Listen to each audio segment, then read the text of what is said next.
In the 9 or 10 years that you've been here, does that mean that you've seen actually a complete change in people's attitude towards the way they think about and talk about death and dying? I think in the early days, natural burial, woodland burial, green burial was regarded as kind of a bit alternative, a bit weirdy-beardy, but that's definitely changed, especially over the last 5 or 6 years. We've now become a mainstream alternative, and it's a choice for many families whether they want for full burial or the burial of ashes, and whether they're planning ahead of time, and or they need a plot, right now. I had a couple that actually bought a plot back in June, and they were here on that Sunday event, and a lady, she came up to me and she said, "You have no idea how much it has changed my life actually deciding where we're going to end up." And I thought that was absolutely amazing. I get families that have got someone laid to rest here, saying how much this place has made a difference to them and their families. But for someone that's just planning ahead and they're still fit and healthy, Yes. upright and breathing, she said, knowing where I'm going to end up is just amazing. And that is a total change in attitude, isn't it? Yeah. The conversations are still stunted, I think, especially when men are concerned.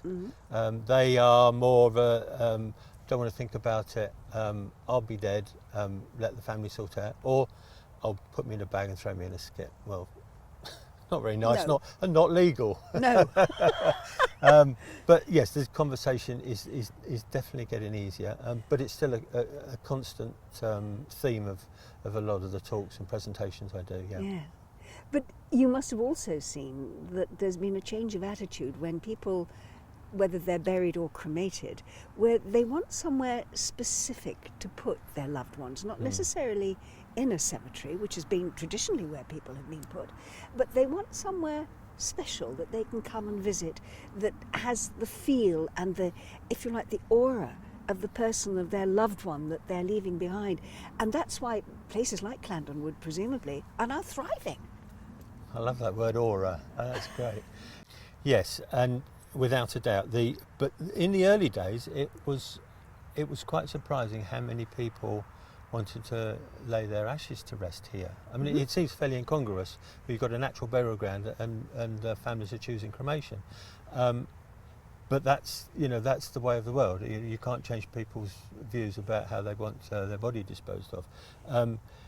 The national average between cremation and burials is about 80% cremations, 20% burials. In Surrey, where we are, I would say that's larger. It's probably about 90% to 10%.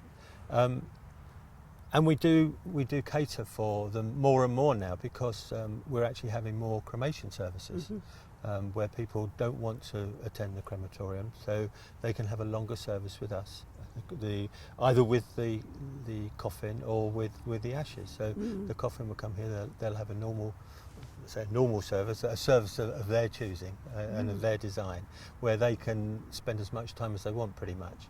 And then the coffin will go to the crematorium, again, often without the family, because they've had the service, they've done the celebration of life, of which is what they wanted, and then the coffin goes to the crematorium, and then the ashes will be collected a few days later, perhaps. But more and more people also are now bringing ashes that they've had at home for sometimes years, auntie in the attic, or mum under the stairs, or in the cupboard, or in the garage, on the mantelpiece. People keep them in all sorts of places, and they've never found a place that the family could all agree on. Yes. The family might be spread all over the country, all over the world, and there's never been a particular place. They can't put them in the garden, because then they were not going to be there for always. So they decide to come here, and it is a place where people can come on family reunions, on anniversaries, on birthdays, whatever, and come and have a picnic if they want. There's loads of local hostelries where they can come here and then go and celebrate afterwards. So it's been lovely to see how many more people are using Clandonwood now.